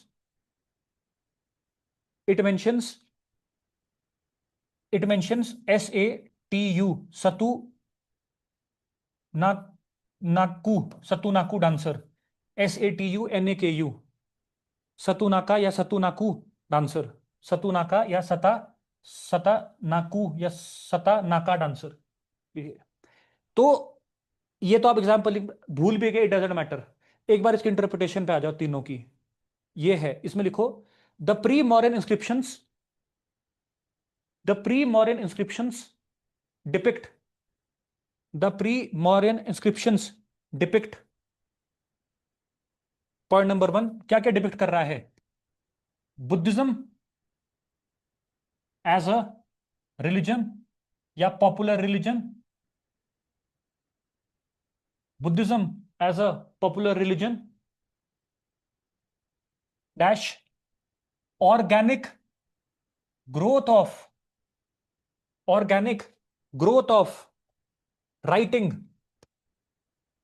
organic growth of writing. खुद लिख रहे बंदे, कौन सी इंस्क्रिप्शन को खुद लिख रहे थे?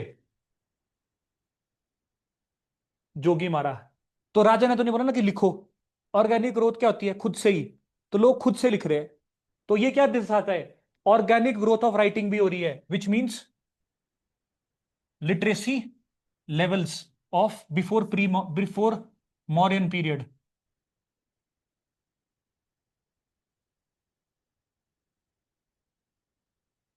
Literacy level before Mauryan period, ये भी पता लग रहा है, इसी का एग्जाम्पल कर दिया मैंने ये। और क्या लग रहा है इसमें पता?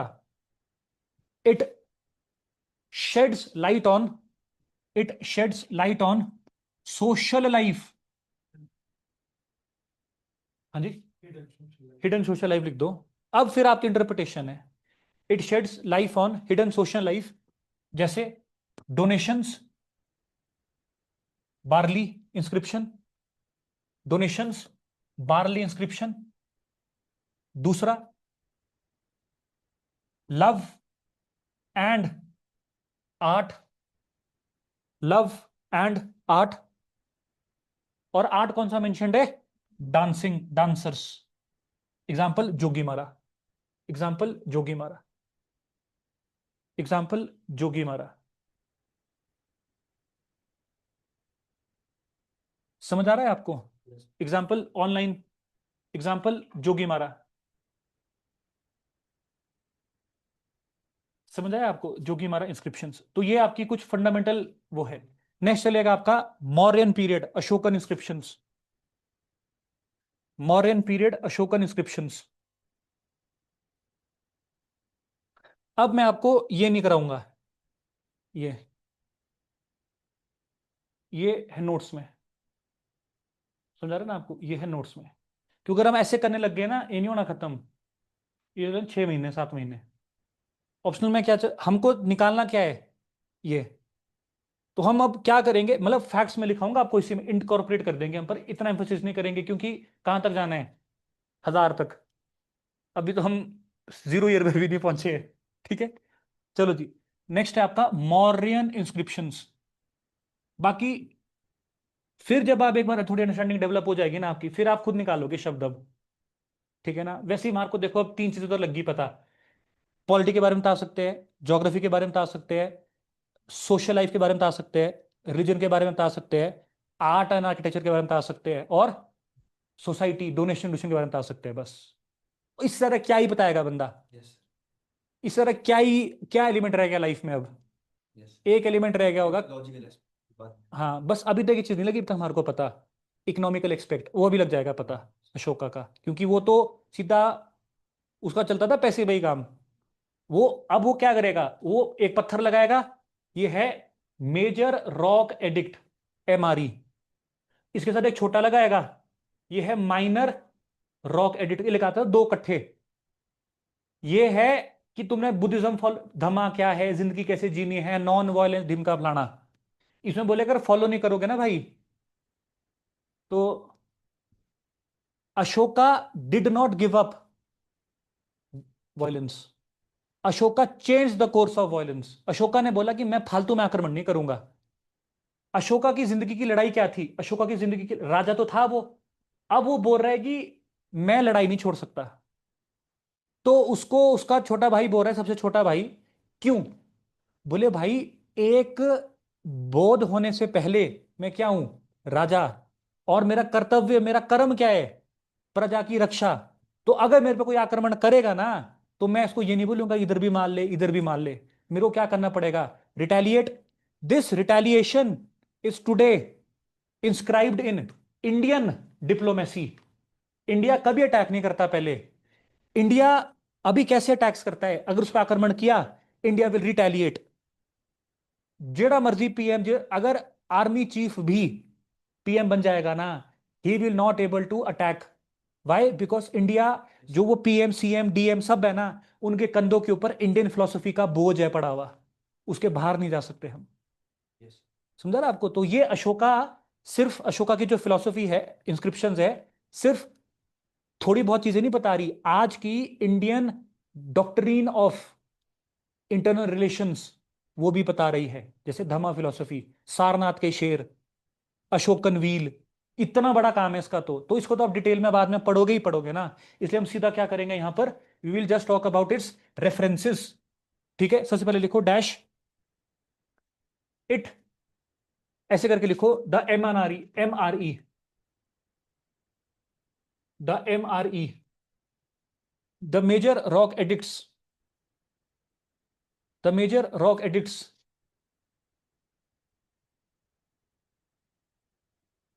Depict depict public policy, public policy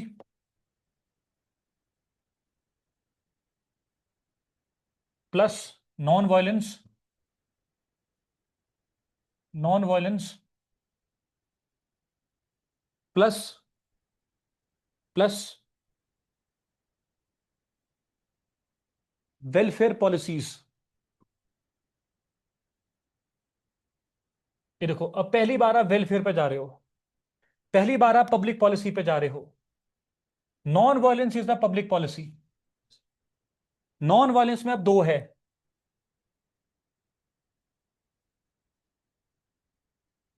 इसने सैक्रिफाइस को मना कर दिया। तो कहीं ना कहीं जिस बंदे ने जानवरों को मारने से मना किया है, तो हम ये नहीं बोल सकते कि इसके टाइम पे पब्लिक वेलफेयर अपनी चरम सीमा पे था। पब्लिक वेलफेयर अपनी चरम सीमा पे था, जो जानवर से इतना प्यार कर रहा है। तो अशोका के जो मेजर ऑफ एडिक्ट्स है, ये किसके बारे में आपको बता रहे हैं, वेलफेयर। लेकिन वेलफेयर में कैसा है,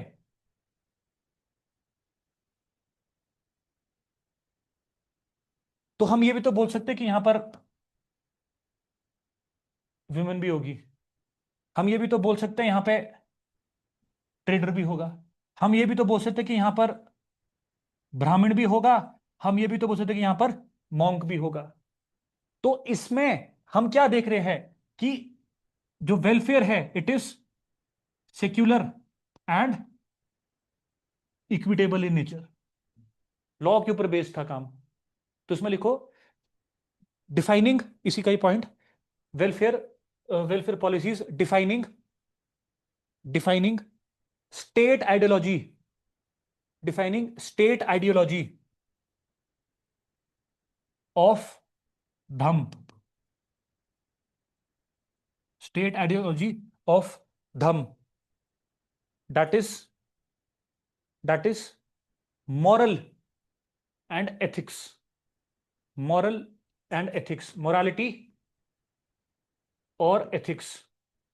मैं वेलफेयर कब करूंगा? जब मैं अपने बारे में नहीं सोचूंगा, वो क्या है? मोरालिटी।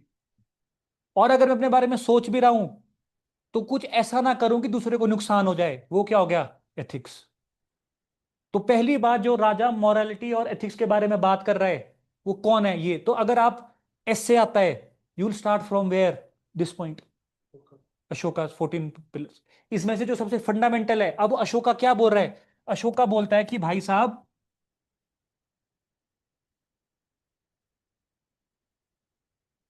अगर तुम ये नहीं करोगे जो मैंने तुमको लिखा, तो तुम मेरी तरह गिल्ट में मर जाओगे, रिमॉर्स में मर जाओगे। इसलिए आपको कैसा होना है? मॉरल और एथिकल होना है, कंपैशनेट होना है, वेलफेयर को डाइवर्सिफाई रखो। सब ये सजा देता था, इनके टाइम लॉ चलेगा, लेकिन वो लॉ सबके लिए बराबर है, वो रूल बाय लॉ चलता था इसका, ठीक है ना? पर ये जान नहीं लेगा, he will not kill, same like our Indian judiciary. इसका ऐसा चलता था काम, ठीक है। नेक्स्ट लिखेंगे minor rock edicts, MNRE, minor rock edicts. अब देखो, जो, देखो, अशोका कब आएगा मार्केट में? 269 में। और अशोका मरता कब है? 232 में। और हिमाचल प्रदेश में बुद्धिज्म कब आएगा? 242 में। ये डेट्स याद है? और कलिंगा कब लड़ेगा? ये 261 और 62, 262 और 61 में। हम डेट क्या लेके चलते हैं? 61, क्योंकि एंड हो रहा है वॉर, डॉक्ट्रीन्स हो रही है साइन इसमें। ये हो गया इसका कलिंगा का काम, ये हो गया इसका एचपी का बुद्धिज्म का काम। मतलब हमारे लिए यहाँ पे दो इंपॉर्टेंट डेट्स है एचपी के पॉइंट ऑफ व्यू से, ठीक है ना? मैं आपको क्यों बता रहा हूं। अब कलिंगा हो गया, इसको दुख लग गया, इसने 260 से लेकर 240 तक क्या बनाए हैं? Major rock edicts. थक गया ये बना बना के। उसके बाद माइनर रॉक एडिक्ट्स बनाएगा ये, कब से? 240 से लेकर जब तक ये मरता नहीं है। 240 से लेकर 232 तक ये सारे रॉक एडिट्स बनाएगा, छोटे छोटे छोटे छोटे छोटे। और इतने इंपॉर्टेंट है ना ये, मेजर से इंपॉर्टेंट है, क्योंकि ये बताएंगे फॉरेन पॉलिसी जो आपको मैं बता रहा था अभी, ये बताएंगे रूल ऑफ लॉ, ये बताएंगे हाउ टू लिव, ये बताएंगे हाउ टू डाई। ऐसे मरो कि दिल में गिल्ट ना हो। इसने बुद्धिज्म को क्या किया है? एक प्लेटफॉर्म पे रख दिया, नहीं तो बुद्धिज्म तो खत्म हो जाता लिटर वैदिक पीरियड के साथ। तो इसने बुद्धिज्म को क्या रखा? एट पावर, एट पार रखा, किसके? सनातन के। जैनिज्म तो खत्म ही हो गया ना अब, वैसे बुद्धिज्म भी तो खत्म हो सकता था, बट इसने नहीं होने दिया। इसका सबसे बड़ा कंट्रीब्यूशन ये है सोसाइटी का, बाकी तो इसके है ही, ठीक है ना? तो इसमें लिखो the minor rock edicts depict, the minor rock edicts depict dash personal beliefs, personal beliefs, foreign policy, foreign policy and administrations, and administrations. Example, Bairat Bhabru, rock edict. Example, Bairat, BAIRAT, Bairat Bhabru, BHABRU, Bhabru, rock edict. Boustrophedon किसकी script हुआ करती थी? IBC की। इसको ये भी आती थी। इसका मतलब है कि इसने इसको डिसाइफर करके रखा था, उसमें लिखी है ये इसने। तो इसका मतलब है कि the Indus valley scripts can be deciphered, but we are not knowing how to decipher it. तो समझने की बात ये। और इस स्क्रिप्ट से, इस रॉकेट से क्या लगता है पता? आप लिखते कैसे हो? मतलब राइट टू लेफ्ट की left to right, right to left, left to right. और आईबीसी कैसे लिखते थे? उल्टा। ब्रह्मी भी ऐसे लिखते थे। तो कुछ हिस्टोरियंस मानते हैं कि Brahmi is the upgraded version of बूडोफेरस, जो आपको मैं बता रहा था। बूडोफेरस लैंग्वेज, उस बूडोफेरस लैंग्वेज की एक मेन स्क्रिप्ट कौन सी है? बुस्ट्रो पैडॉन। तो मेन जो हमने कल किया था वो क्या है? तो ब्रह्मी कहीं ना कहीं उसके आसपास है बोलते हैं, लेकिन वो मर गया है, पता नहीं क्या है। समझ आ रहा है आपको? वो मर गया है, पता नहीं क्या है, लेकिन कहीं ना कहीं इस बंदे ने ये भी करके रखा था। तो ये सोचो कि मतलब क्या लेवल होगा इस बंदे का इस टाइम पे, ठीक है ना? इसमें लिखो dash his all edicts, his all edicts were were in Brahmi Prakrit, Brahmi Prakrit. क्या मैं ऐसा कह सकता हूं कि स्टेट लैंग्वेज कोडिफिकेशन या बिलिंगुअलिज्म या टू में लैंग्वेजेस चल रही है इस टाइम पे? बोल सकता हूं ना? कि क्या मैं ऐसा बोल सकता हूं कि Ashoka probably can be the first raja to indirectly set up two main state languages, one for high officials Pali and for local people Prakrit and Brahmi. तो यहां पे क्या लग रहा है हमको पता? ये क्या लग रहा है पता? Thus defining, thus defining language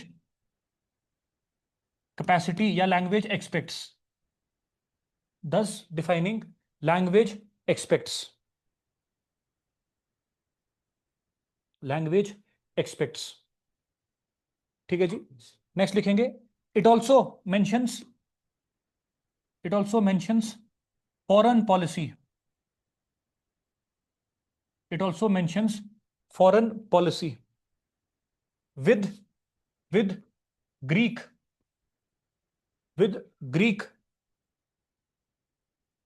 and the western world, with the Greeks bracket में लिखो western world dash Aramaic version, ARAMAIC, Aramaic versions. अब समझो, Aramaic is basically a language, language of the then Indo Greeks. अब ये जो language है, इस language में दो इंस्क्रिप्शंस है इसकी, दो पिलर्स है। एक है मास्की पिलर, एक है गुजरा पिलर, GUJJARA, गुजरा पिलर। ये आपके अफगानिस्तान में है। तो अशोक कहां तक कैप्चर किया हुआ है उसने एरिया? अफगानिस्तान तक। तो अफगानिस्तान में उसने किसको हराया होगा? ग्रीक्स वगैरह को उस टाइम के। और अगर ग्रीस को हराया होगा, वहां की भाषा नहीं बदली उसने।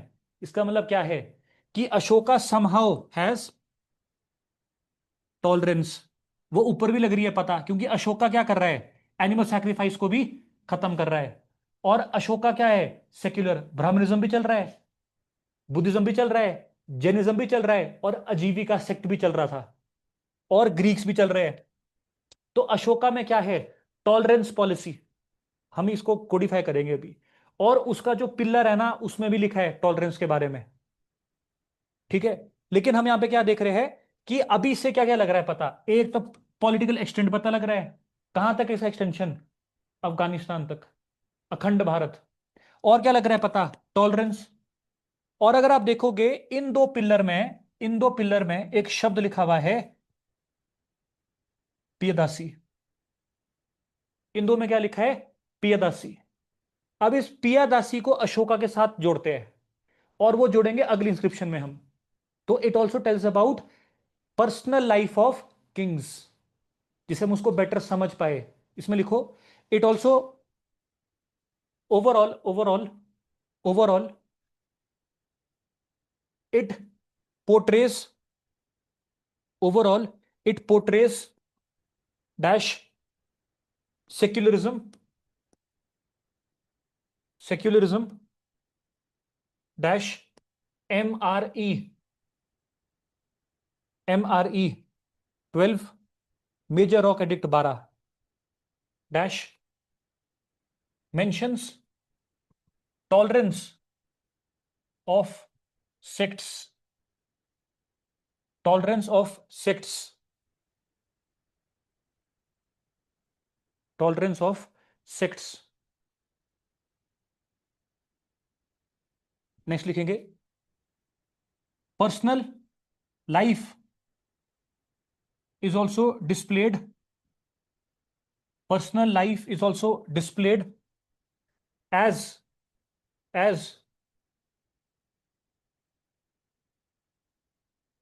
the pillar edicts, pillar, pillar edicts mention, pillar edicts mention queen Kaurvaki, mentions queen Kaurvaki, Kaurvaki, comma, comma, Lumbini pillar, Lumbini, Lumbini pillar mentions Buddha birth, mentions Buddha's birth and Ashoka's visit, Ashoka's visit as Devam Piyadasi, as Devam, Devam, Devam Piyadasi, भगवानों को प्यारा, पियादासी, जो भगवान को प्यारा हो, पियादासी. Next लिखेंगे confirmed by Maski and Gujara, confirmed by Maski and Gujara, MNRE, confirmed by Maski and Gujara, MNRE, MNRE. तो यहां से हम क्या क्या देख रहे हैं कि उसने पर्सनल लाइफ के बारे में बताया. अब यहां की इंटरप्रिटेशन और हो सकती है. अब अगर मैंने अपनी रानी को मेंशन किया है ना, तो विमेन का स्टेटस कैसा होगा, क्या पता लग सकता है कि विमेन कैसा स्टेटस शेयर करती थी, रॉयल स्टेटस. बुद्धा की एक और, बुद्धिज्म की एक और इंस्क्रिप्शन मिल गई आपको, लुम्बिनी पिलर 2 होगी अब. और अशोक विजिट कर रहा है यहां को, और अशोक जब यहां जाता है ना, लुम्बिनी जाता है, अशोक ने तो पूरे भारत में रूल किया है. अशोक ने चोला चेरा पांड्या में नहीं रूल किया, बाकी तो सब जगह रूल किया है उसने. अशोक ने आज का केरला, आज का तमिलनाडु, वहां नहीं रूल किया है, बाकी पूरे भारत में रूल किया है. अफगानिस्तान, पाकिस्तान, श्रीलंका, सब जगह रूल किया है. इंडोनेशिया, जावा, सुमात्रा आइलैंड्स, वो नहीं सुना आपने, जम्बू द्वीप, जम्बू द्वीप था उसका पूरा एक. राम का तो हाँ ये तो पता नहीं, अशोका का जरूर था, उसकी उसके सबूत है. ठीक है ना. राम भगवान का था नहीं, इसकी गारंटी नहीं है. अशोक का जरूर था जम्मू द्वीप पूरा का पूरा, भारतवर्ष से तो ऊपर ही था वो. ठीक है. और यहां पे ये क्या करता है, लुम्बिनी के गांव के लोगों के लिए ये टैक्स को क्या कर देता है, कम. यहां से एक और चीज पता लग रही है, क्या, टैक्सेशन, विच मीन्स इकोनॉमी. तो ये भी लिख सकते हो आप, है ना. He reduced tax, he reduced tax in Lumbini, he reduced tax in Lumbini, hence element of economic welfare, hence element of economic welfare.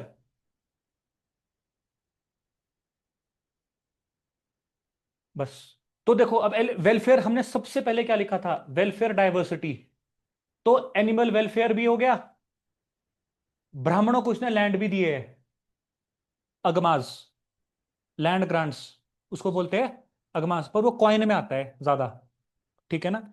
लेकिन अभी हमने क्या देख रहा है कि उसने टैक्स कम कर दिया, तो क्या हो गया, इकोनॉमिक वेलफेयर, रिलीजियस वेलफेयर, क्योंकि उसने क्या दिया, भिक्षुओं को रहने की जगह जगह दी है, वैसा भी मेंशन्ड है। तो ओवरऑल वेलफेयर कर रहा है यहाँ पे अशोक। तो ये अशोक के हमारे मेन एक्सपेक्ट्स है, ठीक है ना। उसके बाद नेक्स्ट है आपके पोस्ट अशोक। ये छोटे, अब छोटे छोटे हैं पोस्ट अशोक, फिर हम आंसर पे जा रहे हैं पोस्ट अशोक, क्योंकि फिर हम पता है कहाँ पहुंच जाएंगे, फिर हम पहुंच जाएंगे आपके एडी में। तो हमारा बीसी तो खत्म हो जाए कम से कम। और जैसी एडी आएगा ना, क्या शुरू हो जाएगा, लार्ज स्केल लिटरेरी सोर्सेस और आर्कियोलॉजी सोर्सेस क्या हो जाएंगे अब, कम कम कम कम कम। इसलिए इसके बाद बहुत कम है, जो थे वो सारे अभी थे। मैं ये नहीं बोल रहा कि अशोका के पास लिटरेरी सोर्सेस नहीं है, बहुत है भाई। दुनिया भर के बुद्धिज्म की देखो, जताका टेल्स है, विनया पिटक है, सूत पिटक है, अभिधम पिटक है, अगम्स है, अंजनाज है, जैन के है, ऋग्वेद है, यजुर्वेद है, 100 उपनिषद है, बट राजाओं के पास अभी कम है यहाँ पे काम, ठीक है। नेक्स्ट है हमारे पास पोस्ट मॉर्यन। अब देखो पोस्ट मॉर्यन जब हुआ ना, तो दो तरीके से एम्पायर टूटेगी उसकी, एक टूटेगी ऐसे, एक टूटेगी ऐसे। तो east to west, north to south, दो तरीके से टूटेगा ये। तो हम दोनों करेंगे, पर हम सीधा अब इंस्क्रिप्शन के नाम लिख रहे हैं और आगे चढ़ रहे हैं। सबसे पहले लिखो आप हीलियोडोरस, HELIODORUS, हीलियोडोरस 110 BCE, हीलियोडोरस 110 BCE, HELIO, हीलियोडोरस। अब आपको समझ आ रहा होगा कि ये कहां से है। These are some Greek people.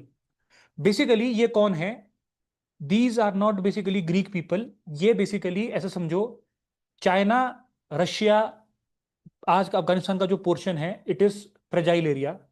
People want to go to China, but China का जो एम्परर है, उसने बना दी ग्रेट वॉल ऑफ चाइना। इसीलिए where will people come to India. तो कहीं ना कहीं शाकाज आने वाले हैं, आने वाले नहीं, आ चुके हैं। और कहीं ना कहीं कुषाण आने वाला है। कुषाण का मतलब कौन है, कनिष्क आने वाला है। तो कनिष्क वाला पीरियड आने वाला है 78 AD, साका एरा। तो साका को हराएगा वो 78 में, और क्या कैलेंडर बना देगा, साका एरा। तो ये वो वाले राजा है बेसिकली, ठीक है ना, हीलियोडोरस। इसी के साथ एक नेक्स्ट मेजर चलता है हाथी गुम्पा, हाथी गुम्पा, वेरी वेरी इंपॉर्टेंट, हाथी गुम्पा, हाथी गुम्पा, ठीक है जी। फर्स्ट CBCE, अब इसकी एग्जैक्ट डेट वगैरह नहीं पता। हाथी गुम्पा, हाथी गुम्पा के बाद जो नेक्स्ट लिखेंगे आप वो है नाना घाट।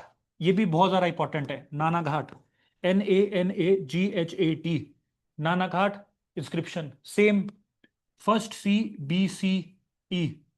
अब आपने सतवाहना सुना होगा कभी किसी ने, अगर आपने थोड़ा बहुत पढ़ा है, सतवाहनास के पास है इस टाइम हम, सतवाहनास की है ये। और है आपके Nashik series, very very important, Nashik series, ये आपकी विमेन के बारे में बताएगी अब, ये सारी नासिक सीरीज। ये है आपके फर्स्ट CAD, लिख दो उसको सीधा, फर्स्ट CAD, मतलब फर्स्ट CCE, बेसिकली AD कर दिया हमने। बस हम ये कर रहे हैं अभी।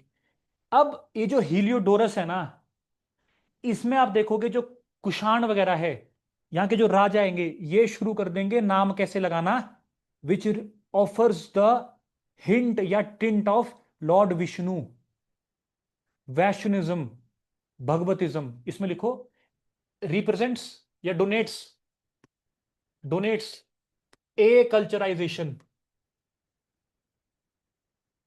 कल्चराइजेशन क्या होता है, दो कल्चर का मिक्स होना, ए कल्चराइजेशन, ए कल्चराइजेशन।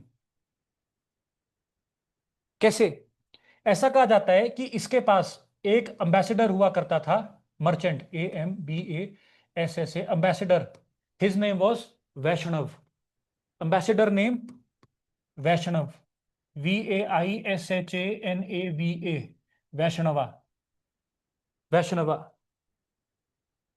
और ये जो मर्चेंट है, ये जो मर्चेंट है, ये रिप्रेजेंट करता है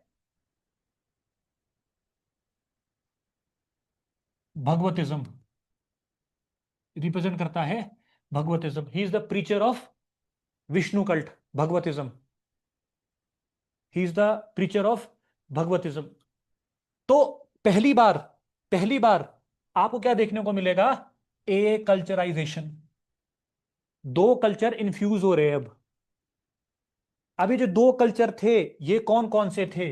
एक था यवाना कल्चर, और एक थे आपके अपने भारतीय। अभी जो यवाना है ना, यवाना, यवाना एक संस्कृत टर्म भी बोल सकते हो, लैटिन टर्म, इसका मतलब होता है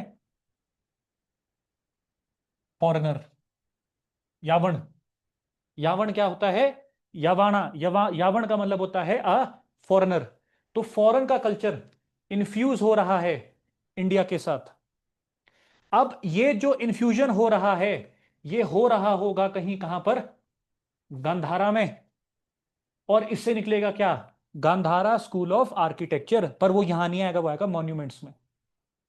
और हीलियोडोरस, हीलियोडोरस से एक टर्म निकलेगी, हेलेनिस्टिक आर्ट। इसमें लॉर्ड बुद्धा के करली बाल होंगे, पीछे से रैली कोगा लगा हुआ। समझा रहा है आपको? पर ये यहां नहीं कर सकते हम, क्योंकि वो इंस्क्रिप्शंस नहीं है, वो क्या है? स्कल्पचर्स। तो वो वहां पर सेम आ जाएगी चीज। बट आप समझ रहे हो, लॉर्ड इंडिया से क्या गया? इंडिया से गया बुद्धा। और यवाना, हीलियोडोरस कहां का राजा है? ग्रीक। और वहां से क्या लाया वो? ग्रीक गॉड और ग्रीक अपीयरेंस, मैस्कुलिन अपीयरेंस। तो ये डायरेक्टली नहीं बता रहा हमारे को। यहां पर मिला था पर दोबारा सही हो जाती है कि अगर आप इंस्क्रिप्शन पढ़ोगे ना, तब आपको समझ नहीं आएगा कि कैसे मिक्स हो रहा है कल्चर। उसके लिए आपको क्या करना पड़ेगा? आपको दूसरे सोर्सेज देखने पड़ेंगे, जैसे हेलिस्टिक आर्ट का स्कल्पचर, जिसमें बुद्धा स्टैंडिंग पोजीशन पे है, वो ग्रीक गॉड वगैरह से करके। तो ये एक इंपॉर्टेंट हीलियोडोरस इंस्क्रिप्शन है, जिसमें हम यवाना मतलब फॉरेनर्स, ग्रीक और इंडियंस का मेल मिलाप, एक कल्चराइजेशन हो रही है। वैष्णविज्म भी जा रहा है। इसके बाद नाम कैसे बनेंगे? कनिष्क, माधव, ऐसे ऐसे नाम होंगे किनके? बाहर के राजाओं के। जैसे मिलिंद पानो, वो मिनांडर है भाई, उसने अपना नाम क्या लिखा है? मिलिंद। तो क्या ये अब ए कल्चराइजेशन हो रही है? ठीक है। नेक्स्ट है आपका हाथी गुम्पा। हाथी गुम्पा, हाथी गुम्पा में लिखेंगे आप king Kharavela, Kalinga, king Kharavela, king Kharavela, Kalinga is equal to, इसमें क्या लग रहा है पता? कि जो अशोका है ना, अशोका ने को तहस नहस किया है सब कुछ। तो it also tells about military expeditions. तो पहली बार मिलिट्री एक्सपीडिशन के बारे में पता लग रहा है किसमें? हाथी गुम्पा इंस्क्रिप्शंस में। समझा है आपको? हाथी गुम्पा कहां पर है? कलिंग में। खारवेल है, खारवेल डायनेस्टी, खारवेल है राजा का नाम। लेकिन ये बोल रहा है कि मैं एम्पायर बना रहा हूं। तो उससे पूछा क्यों बना रहा है? बोले भाई से पहले जो भाई साहब थे, कुछ नहीं बख्शा है, बोलते कुछ नहीं रखा है।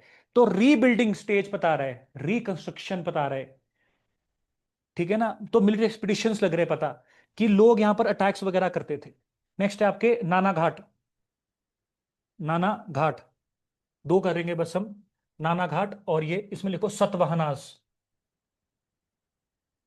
सतवाहनास, आंसर भी नहीं होगा। सतवाहनास,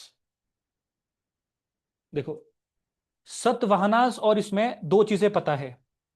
एक, royal status of women, royal status of women, you women perform yajnas, women perform yajnas,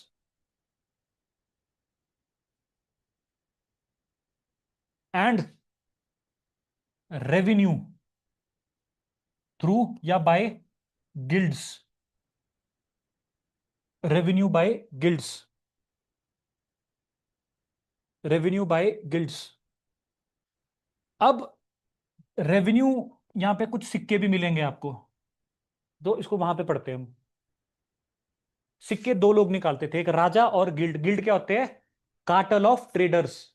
मैंने जैसे आपने वो देखी ना कांतारा 2, उसमें वो देखो नीचे जाता है वो शिप्स वगैरह, वो क्या है? सारे गिल्ड्स। वो सारे गिल्ड्स है। जैसे रॉकी भाई, रॉकी भाई तो देखा होगा आपने, या वो देखा होगा, झुकेगा नहीं साला। वो अपना पूरा काम कर रहा है ना, उसकी अपनी करेंसी है बेसिकली। तो करेंसी ये भी निकालते थे। तो करेंसी दो चीजें निकाल, एक क्वेश्चन पूछा है प्रीलिम्स में मार्को एचएस में कि द कॉइन्स वर ओनली, मतलब issued by, printed by kings, गलत, not only by kings and guilds. तो यहां पर इकोनॉमी ट्रेड के बारे में पता लग रहा है, it gives the angle of trade, it gives the angle of trade. और यहां पर आप देखोगे विमेन की जो पोजीशन है वो काफी अच्छी है। यहां पर एक फीमेल है लास्ट, उसका नाम है गौतमी बलश्री, गौतमी बलश्री, बालाश्री, गौतमी बालाश्री, सतवाहना की रानी है ये, गौतमी बालाश्री। गौतमी बालाश्री ने इसको खुद डोनेट किया है। तो इमेजिन करो कि क्या स्टेटस होगा विमेन का, खुद डोनेट कर रही है। और अब कहां से आगे हो, लेटर वैदिक पीरियड में जहां पर विमेन को बाहर नहीं आने दे रहे थे, और आप यहां पे क्या कर रहे हैं लोग, खुद ही अपना काम कर रहे हैं। ठीक है ना। और इसके बाद आपको आ जाएगा कौन, गुप्ता पीरियड, उसमें आएगा वो सबसे पहली सती। अब होगा डिक्लाइन ऑफ विमेन। तो विमेन की भी हमारे पास तीन होगी, बुद्धिज्म की हमारे पास दो होगी, अशोका की तीन होगी। ऐसे इसको कैटेगराइज करना है। ठीक है ना। चलो जी, ठीक है, थैंक यू। यार हो नहीं पाया, कल मैं चेक करके करेंगे डिस्कस फिर आंसर, बाकी मैं आपको इनपुट्स भेज दूंगा। कल हमारा टॉपिक कंप्लीट हो जाएगा। ठीक है, थैंक यू। कोई डाउट होगा तो व्हाट्सएप पूछ लेना आप लोग। बस इसके बाद वैसे हमारे यही बचे हैं गुप्ता पीरियड ना, फिर हम कॉइन्स पे चले जाएंगे, कल ये टॉपिक हो जाएगा कंप्लीट। ठीक है, थैंक यू जी। ओके।